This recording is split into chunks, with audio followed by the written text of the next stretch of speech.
Vamos abrir as nossas Bíblias em Lucas 10.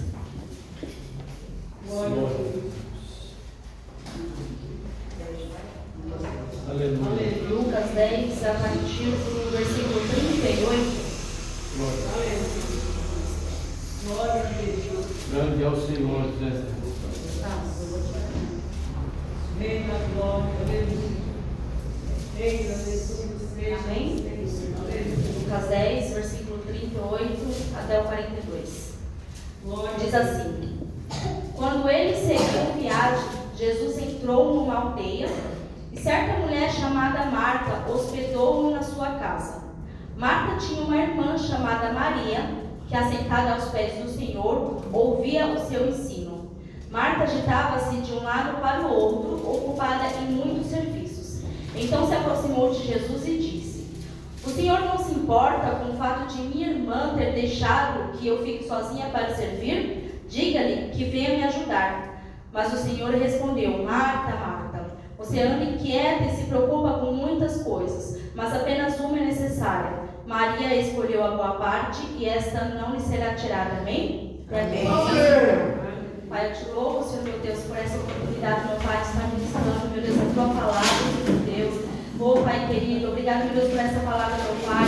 Que ela venha, meu Deus, ser semente, meu Pai, no coração de cada um que aqui está, meu Deus. Oh, Pai querido, usa-me, meu Deus, como instrumento nas tuas mãos, Pai. Que venham ser as tuas palavras e não a minha, Senhor. Amém. Amém. Hoje é a continuação da campanha que nós iniciamos em janeiro, né? 12 dias de oração para 12 meses de bênção. E hoje eu tenho a honra de estar abrindo o mês de julho, né? A primícia do mês, hoje dia 1º. E o 7º dia da campanha, número da perfeição. Aqui, ó.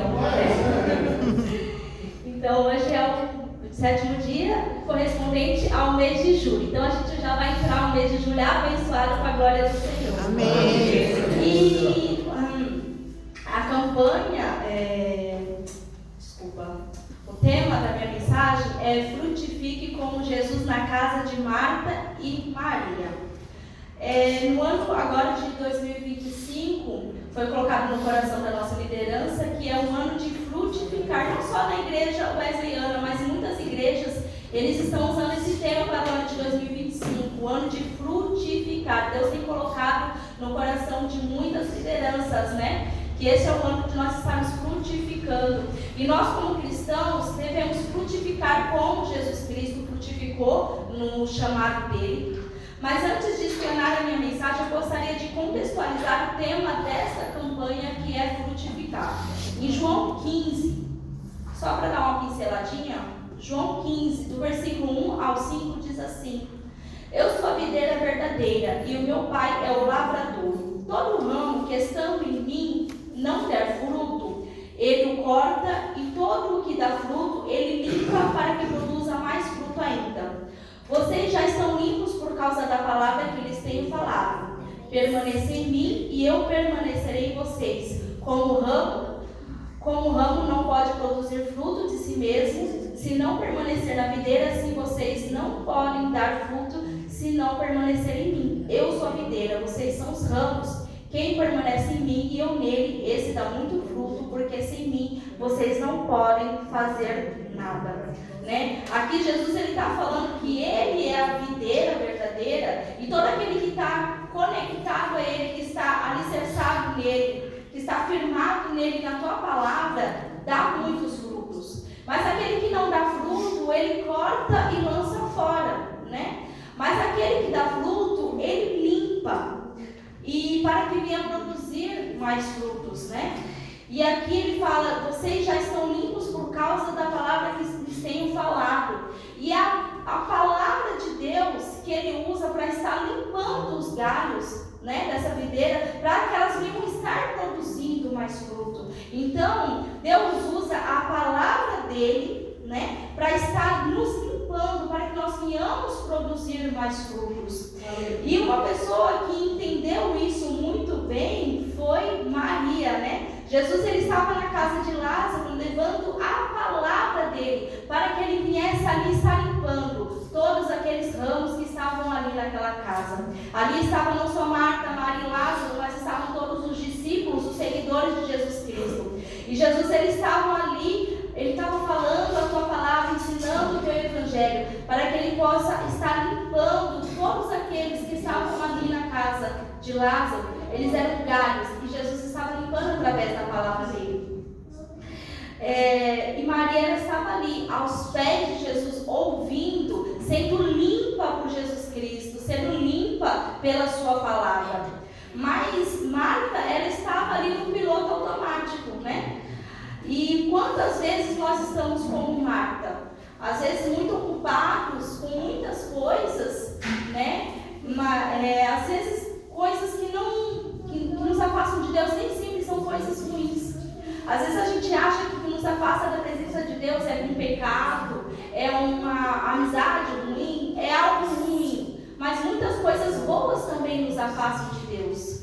Como um trabalho. O trabalho é algo bom, mas muitas vezes o trabalho nos afasta de Deus. Um relacionamento, às vezes o relacionamento ele é bom, mas muitas vezes esse relacionamento também nos afasta de Deus. A tecnologia é algo maravilhoso, mas muitas vezes a tecnologia nos afasta de Deus, né?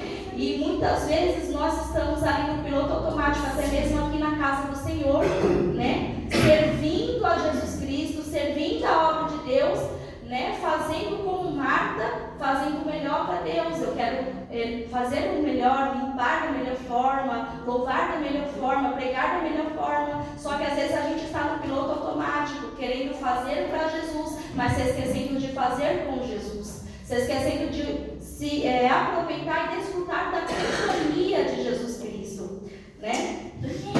Aleluia, Jesus.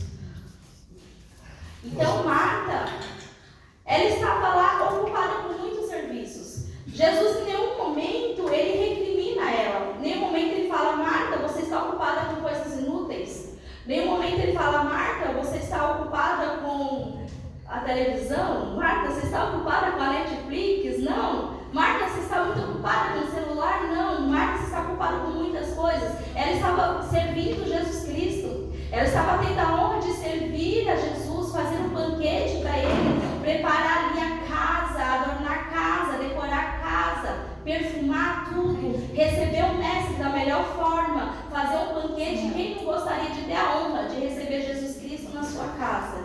E ela estava tendo ali a honra de receber não só Jesus, mas todos os seus discípulos.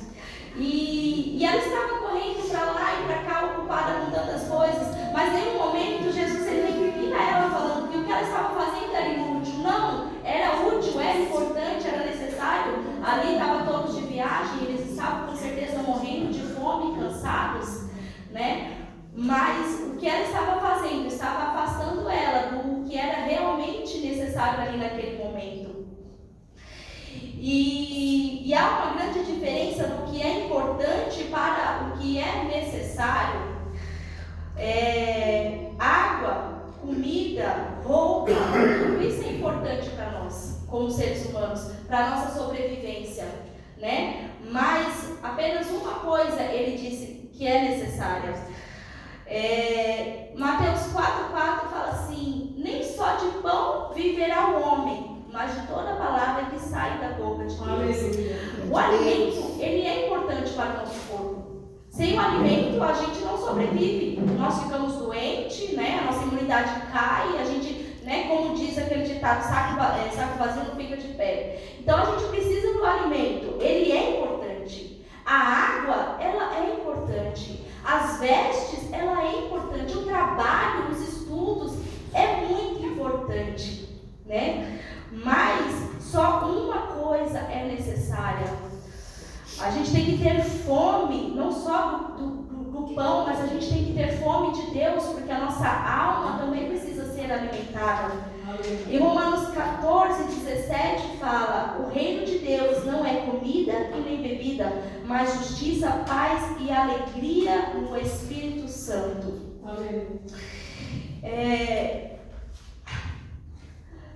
Quando Jesus estava ali conversando com a mulher samaritana, e eles estavam ali falando sobre água, e ele fala assim para ela: essa água quem beber terá sede, mas a água que eu der, esse nunca mais terá sede. E ele fala ali no versículo 34 do capítulo 4 de João: A minha comida consiste em fazer a vontade daquele que me enviou e realizar a sua obra. Então, muitas vezes, assim como Marta, nós estamos preocupados com o físico. Nós estamos preocupados com o corpo, nós estamos preocupados com o material, nós estamos preocupados com as coisas terrenas, em fazer o melhor para os nossos filhos, marido, esposa, em fazer o melhor para aqueles que nós amamos. Mas Jesus, ele diz: a minha vontade, a minha comida consiste em fazer a vontade daquele que me enviou. Jesus não tinha fome, ele era de carne e osso como nós.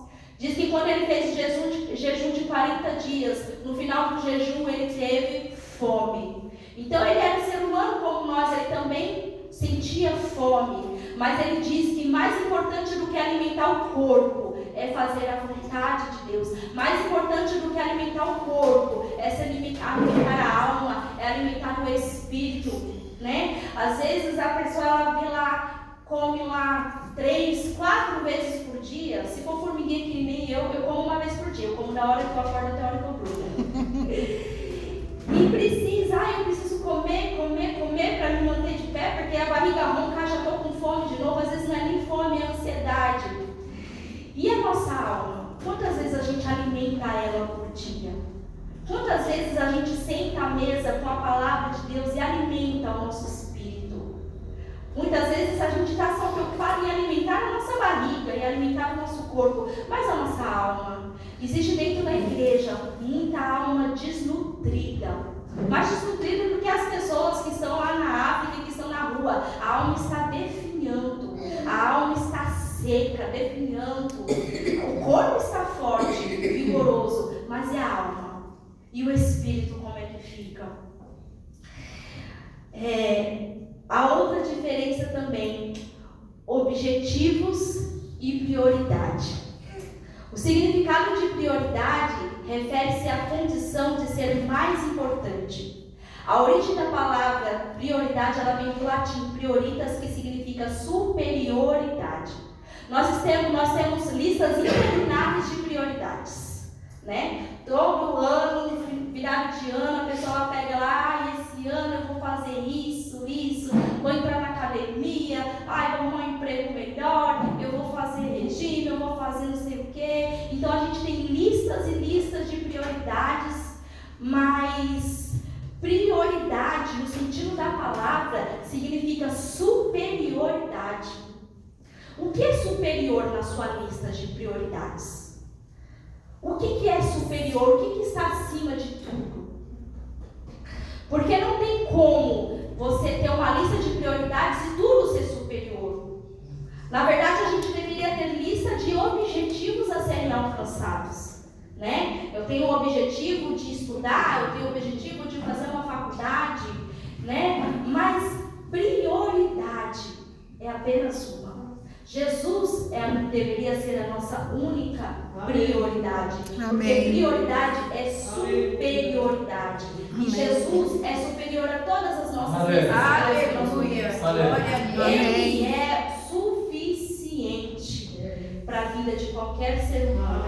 Mateus 6,33 diz: busquem em primeiro lugar o reino de Deus e a sua justiça, e todas as demais coisas lhe serão acrescentadas.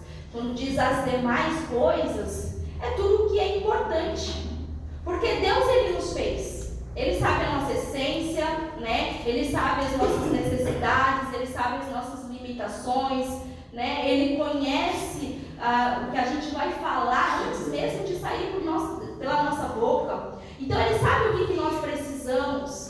Nós, como pais, a gente sabe o que nosso filho precisa. Nosso filho não precisa falar: ai mãe, lembra de pagar o aluguel? Ô mãe, a senhora esqueceu de pagar a água, a luz. Nosso filho não precisa nos lembrar disso. Pai, o senhor lembra que tem que pagar a escola? Pai, lembra que tem que ir no mercado fazer comida? Não, nossos filhos não precisam nos lembrar do que a gente tem que fazer, porque nós sabemos que é importante, eles precisam disso para a sobrevivência deles. Então, quando Jesus ele fala buscar primeiro o reino de Deus, que todas as outras coisas serão acrescentadas, é buscar primeiro o necessário, que tudo Aleluia. Porque em nenhum momento, ele fala lá em Mateus 6, em nenhum momento ele fala que as nossas necessidades não são importantes. Não, ele fala que sabe que é importante, sabe que a gente precisa. A gente não precisa pedir, assim como nossos filhos não precisam pedir pra gente: pai, compra mistura, faz compra, paga água, paga luz, paga aluguel. Não, eles não precisam se preocupar com nada. Já viu criança preocupada com alguma coisa? Já viu criança preocupada com conta para pagar, preocupada com o que vai fazer no dia seguinte? Gente, quando a criança está quieta, ela está aprontando alguma coisa, ela não está preocupada com o que ela vai pagar. Ela está preocupada: o que eu vou aprontar agora com o meu irmão? O que eu vou fazer amanhã quando eu chegar na escola? Mas a gente que tem um pai muito mais bondoso, porque nós somos bons para os nossos filhos, mas não somos bons como Deus. Deus é um pai maravilhoso. Aleluia. E a gente ainda assim tem que ficar falando para Deus o que Ele precisa fazer na nossa vida. Ai, pai, eu sei que o Senhor sabe de todas as coisas, mas não esquece que eu preciso disso aqui. Ai, pai, a gente gasta o nosso tempo devocional, a gente gasta a nossa oração falando para Deus coisas que Ele já sabe, quando a gente poderia estar muito bem aproveitando a companhia dEle, conversando com Ele, né? Não só chorando, mas dando risada com Ele, né? Porque tem gente que acha que orar é só ajoelhar e chorar, lamuriar e lamuriar, e sofrer e chorar e clamar. Não, orar também é rir, é conversar, é falar para Deus como é que foi o seu dia. Então tudo o que é importante, Ele acrescenta quando a gente busca o que é necessário. Quando a gente prioriza o necessário, Deus acrescenta o importante. E Salmos 27, 4 fala: uma coisa peço ao Senhor e a buscarei, que eu possa morar na casa do Senhor todos os dias da minha vida. O salmista, ele poderia ter pedido qualquer coisa, mas ele falou: eu peço apenas uma coisa, e essa eu buscarei. Está dizendo: eu não só peço, mas eu vou me dedicar a alcançá-lo. Eu vou ter uma vida intencional, eu vou me dedicar para que eu venha alcançar o que eu peço, que é morar na casa do Senhor todos os dias. Aleluia. Que é estar aos pés do Senhor como marinheiro todos os dias da minha vida. Isso é necessário. Então há uma grande diferença do que é importante e do que é necessário, do que é um objetivo, mas do que é prioridade. A partir do momento que você tem uma lista de prioridades no plural, ela já perdeu total importância, já não tem mais nada importante, já não tem mais nada superior, porque prioridade é superior, e superioridade é somente de Jesus Cristo. Em Isaías 26, 9 fala: com minha alma suspiro de noite por ti, com meu espírito dentro de mim, eu te busco ansiosamente. Às vezes a gente fica com ansiedade por tantas coisas, né? O que é ansiedade? É você viver no futuro. Depressão é você viver no passado. Tem aquela pessoa que vive deprimida, porque fica pensando na juventude que não volta, na beleza que não volta, no corpo que não volta, na vida que tinha no passado que não volta. A pessoa só vive com a cabeça no passado, vive deprimida, não sai da depressão, porque só fica pensando: mas quando eu era novinha, mas quando eu fazia isso, mas quando eu tinha esse estilo de vida, e só fica com a cabeça no passado. E tem aqueles que só ficam com a cabeça no futuro, pensando em coisas que: quando eu tiver a minha casa eu vou ser feliz, quando eu conseguir aquele casamento eu vou ser feliz, quando eu conseguir o meu carro eu vou ser feliz, quando eu conseguir essa oportunidade de trabalho eu vou ser feliz. Então a pessoa, ela está jogando a felicidade dela para o futuro, em vez de aproveitar o hoje. O presente, olha só o nome, presente. Quando você recebe um presente, você não fica feliz? Por mais simples que seja o presente, uma lembrancinha, é um presente, você fica feliz. Deus nos dá um presente todos os dias, que é o hoje. Todos os dias Ele nos dá um presente. Mas a gente fica ansioso com coisas do futuro, porque o amanhã não nos pertence. Mas a nossa única ansiedade deve ser buscar ao Senhor. Com minha alma suspiro de noite por ti, e e com o Espírito dentro de mim, eu te busco ansiosamente. Se a nossa ansiedade fosse buscar ao Senhor, não existiria tanta gente se matando, não existiria tanta gente tomando remédio controlado. Se a nossa única ansiedade fosse estar aos pés do Senhor, como Maria esteve, não teria tanta gente, né, se acabando com drogas, com remédios que não deixam de ser drogas. Mas Maria, ela estava ali, ansiosa aos pés de Jesus Cristo. Ela estava tão ansiosa aos pés de Jesus que Marta estava ali tentando chamar a atenção dela e não conseguia. Eu imagino Marta fazendo tá vendo não que eu tô aqui trabalhando sozinha, agoniada, aflita, e Maria não estava nem aí. Ela, acho que ela nem piscava. Eu imagino já estava até escorrendo assim: ai, Jesus, eu estou ouvindo Jesus, Jesus está falando, Jesus está me ensinando. Ela nem piscava, que nem criança na frente da televisão. Ela não piscava. Ela estava ali ansiosa aos pés de Jesus, aprendendo da palavra. Sabe por quê? Porque Jesus estava limpando ela. Ele estava limpando o ramo para que ela viesse frutificar. Com a palavra dele, ele estava lá limpando todos aqueles que estavam dando ouvidos à palavra dele. Mas Marta estava ocupada com outras coisas. Louvado seja Deus. Era importante o que ela estava fazendo? Era muito importante. Fazer a obra do Senhor é importante? É muito importante. Grande Deus. Pregar é importante. Louvar é importante. Falar de Jesus no seu trabalho, para a sua família é muito importante. Mas nada é mais importante do que você ter um relacionamento e uma comunhão com Ele. Porque Jesus, ele não quer só que você faça para Ele, Ele quer que você faça com Ele. É importante falar de Jesus? É importante, mas é mais importante falar com Ele. Falar com Ele é ainda mais importante do que falar dele. Porque muitas vezes eu vejo pessoas falando dele, mas mal conhecem Ele, como Jó. Eu conheço de ouvir falar. Conhece de ouvir falar, mas não tem um relacionamento, não tem uma intimidade. Ah, mas está falando de Jesus, está pregando, está evangelizando, está valendo, mas Jesus, ele não quer só que você fale dele, ele quer que você fale com Ele. Ele quer que você sente nos pés dele e escute Ele falar. Escute os ensinamentos dele. Mas como que nós podemos escolher a boa parte como Maria? Porque aqui Jesus fala: Maria escolheu a boa parte e esta não lhe será tirada. Quer dizer, Marta, ela estava preocupada com coisas temporais, coisas terrenas, coisas passageiras. Mas Maria estava preocupada com aquilo que é atemporal, aquilo que é eterno, aquilo que não vai ser tirado dela. Mas como que nós podemos escolher a boa parte para que possamos frutificar?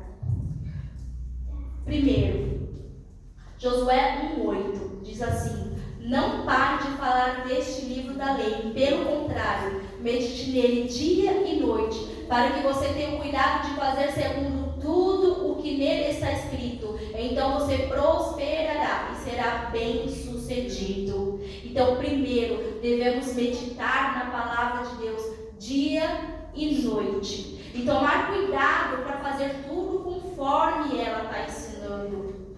Muitas vezes a gente só medita na palavra no domingo, no dia que vem no culto, um devocional por semana, um devocional a cada 15 dias, uma pregação que a gente coloca no YouTube enquanto está lavando a louça. Você não presta nem atenção no que está falando, você só está lá lavando a louça e a pregação rolando. Porque a gente é tão ansioso que a gente não consegue pelo menos botar a pregação e sentar no sofá para assistir. Tem que estar a pregação e limpando a casa.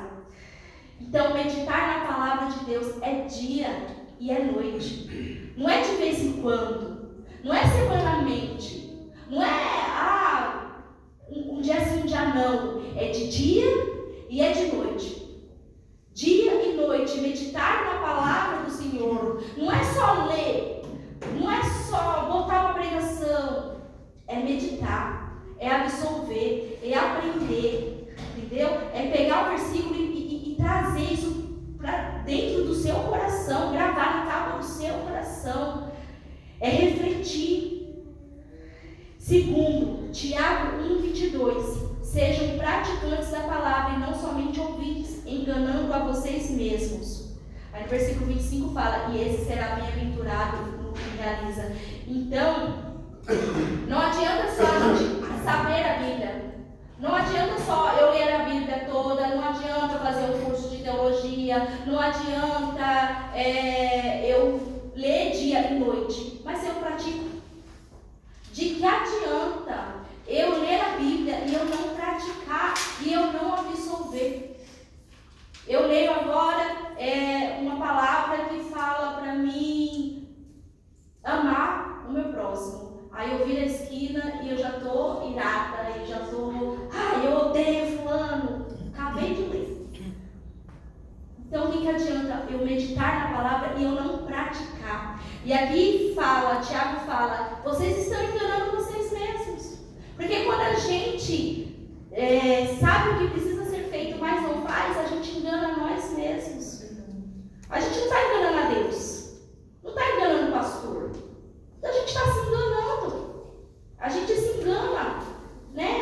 Eu estou bem, eu estou salvo, amém, glória a Deus, aceitei Jesus, fui batizado, estou salvo, está tudo certo. Eu estou me enganando porque eu não estou praticando princípios. E quando nós cumprimos princípios, Deus cumpre promessas. Porque Ele está falando aqui, medite na palavra de Deus dia e noite e tenha cuidado de fazer tudo segundo o que está escrito. Então, você prosperará e será bem-sucedido. Aí fala, pratique a palavra, não somente seja ouvinte. Aí sim, será bem-aventurado no que realiza. Então a gente quer pular etapas, a gente quer ser próspero, a gente quer ser bem-sucedido, a gente quer frutificar, florescer, mas a gente não quer cumprir princípios. A gente cumpre princípios para Deus cumprir promessas. Nós vamos ser bem-sucedidos? Amém.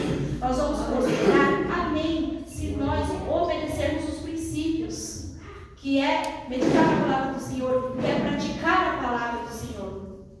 E terceiro, Lucas 9:23, negue a si mesmo, dia a dia, tome a sua cruz e siga-me. A gente, estamos num tempo em que a gente, na igreja tem muito, como que eu digo, crente de congresso, crente de festividade. A pessoa só é crente na festividade e no congresso. Se é um culto normal, ninguém quer vir. Mas faz uma festa, faz uma festividade, faz um congresso, faz um evento, chama um pregador de fora, chama um cantor famoso, lota a igreja. Aí todo mundo é crente, aí todo mundo é gospel. Mas, e o crente do dia a dia após dia, negar a si mesmo, dia a dia, carregar a sua cruz, dia após dia. São esses, que vai herdar o reino do céu, aquele que não negou Jesus dia após dia, que carregou a sua cruz todos os dias, porque o evangelho é isso, gente, é cruz. Não tem para onde fugir, não tem para onde correr. Tem muito evangelho marshmallow aí fora, evangelho arco-íris, tudo lindo, maravilhoso, mas não salva. E a renúncia, nós precisamos renunciar, Você acha que Maria não tinha nada legal para fazer? Poderia ter ali alguma coisa legal para fazer, mas ela preferiu estar aos pés de Jesus Cristo. Os discípulos não tinham nada legal para fazer, suas famílias, mas eles decidiram seguir a Jesus Cristo, renunciaram tudo. Como nós aqui, poderíamos estar assistindo um filme debaixo das cobertas, mas a gente negou tudo, estamos aqui nessa noite. Porque a vida do cristão é escolhas, são escolhas todos os dias, escolhas diárias de estar na presença dele. É levantar na madrugada com frio e decidir mesmo assim ajoelhar e orar. É estar com sono e mesmo assim decidir pegar a Bíblia e ler. É estar morrendo de fome, tem um churrasco no final de semana, mas eu decidi jejuar. Eu ouvi uma pessoa, gente, falou, eu não jejuo de sexta-feira e final de semana, porque é o dia que, não tem churrasco, não tem pizza, não jejuo. Pois é os dias que eu jejuo, vocês sabem comigo. Porque que graça jejuar na segunda-feira, que tem resto de ontem? Não tem graça. Vou comer resto de ontem, vou comer marmita, vou comer resto que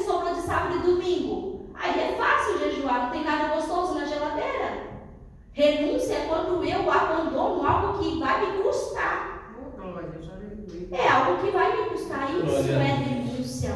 Então, como que nós podemos escolher a boa parte e frutificar, meditando na palavra de Deus Amém. todos os dias Aleluia. e noite, Aleluia. praticando a Glória a palavra Deus. do Senhor, Glória a Deus. né? E negando a nós mesmos, pegando a nossa cruz, renunciando tudo por amor de Cristo, porque Ele deu a sua vida por nós e nós devemos dar a nossa vida por Ele.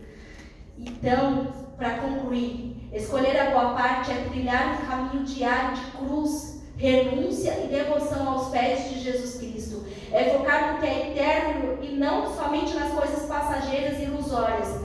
Que nós possamos escolher essa boa parte nessa noite e desfrutar uma vida plena e frutífera com Jesus Cristo. Amém? Amém. Amém. Eu Aleluia. agradeço a minha oportunidade. Amém.